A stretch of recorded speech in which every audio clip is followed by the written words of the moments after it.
اعوذ باللہ من الشیطان الرجیم بسم اللہ الرحمن الرحیم۔ اللہ رب العزت نے معاشرے کی بنیادی اکائی خاندان کے اندر میاں بیوی اور خاندان کے باقی افراد کے درمیان باہم بہترین تعلقات قائم کرنے اور قائم رکھنے کی تعلیم اور ترغیب دی ہے۔ پورے قرآن پاک کے اندر اس کے لیے بڑے واضح احکامات موجود ہیں، اور خدا نخواستہ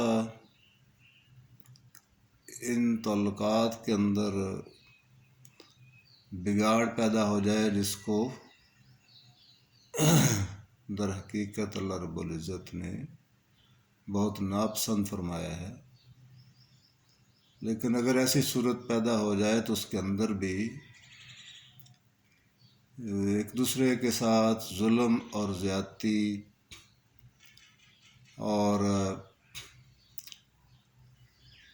اس کے نتیجے میں یا مال بچانے کی خاطر جو ہے وہ دوسرے پر زیادتی اور حقوق ادا نہ کرنے کی جو صورت ہے اس کو کنڈیم کیا ہے اور اس کی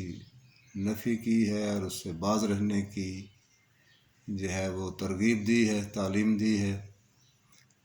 اور اگر معاملات جو ہے وہ خدا نخواستہ کوئی تناؤ کا شکار ہو جائیں اور نوبت جو ہے وہ ایون اگر طلاق تک بھی پہنچ جائے تو اس میں بھی اللہ سے ڈرتے ہوئے معاملات کرنے کی ترغیب دی گئی ہے کہ اس کے اندر بھی اللہ نے فرمایا اللہ سے ڈرتے رہو اور ایک دوسرے کے اوپر ظلم اور زیادتی نہ کرو۔ آج ہم سورہ قرآن حکیم کے پارہ نمبر 28 سورہ طلاق آیات 1 تا 5 کے اندر اس کا مطالعہ ہے، اور اس کے اندر اللہ رب العزت نے 5 آیات کے اندر 5 مرتبہ تقوی اختیار کرنے کی جو ہے وہ حکم فرمایا ہے۔ پہلی آیت کے اندر ہی اللہ رب العزت نے ارشاد فرمایا کہ واتقوا اللہ ربکم، اللہ سے ڈرو جو تمہارا رب ہے۔ پھر فرمایا وَمَن يَتَّقِ اللَّهَ يَجْعَل لَّهُ مَخْرَجًا، جو اللہ سے ڈرے گا، ڈرتے ہوئے کام کرے گا، اللہ اس سے مشکلات سے نکلنے کا کوئی راستہ پیدا فرما دے گا۔ پہلا انعام کہ جو اللہ سے ڈر کر کام کرے گا اللہ سے مشکلات سے نکلنے کا راستہ پیدا فرما دے گا۔ وَيَرْزُقْهُ مِنْ حَيْثُ لَا يَحْتَسِبُ، اور اس کو ایسے ذریعے سے رزق عطا فرمائے گا جدھر اس کا گمان بھی نہ جاتا ہو۔ وَمَن يَتَوَكَّلْ عَلَى اللَّهِ فَهُوَ حَسْبُهُ، جو اللہ سے ڈرتے ہوئے کام کرے گا اللہ اس کے لیے کافی ہو جائے گا۔ وَمَن يَتَّقِ اللَّهَ يَجْعَل لَّهُ مِنْ أَمْرِهِ يُسْرًا، اور جو اللہ سے ڈرتے ہوئے معاملات کرے گا یجعل لَّهُ مِنْ أَمْرِهِ يُسْرًا، اللہ اس کے کام کے اندر آسانی پیدا فرما دے گا۔ وَمَن يَتَّقِ اللَّهَ يُكَفِّرْ عَنْهُ سَيِّئَاتِهِ وَيُعْظِمْ لَهُ أَجْرًا، اور جو اللہ سے ڈر کر معاملات کرے گا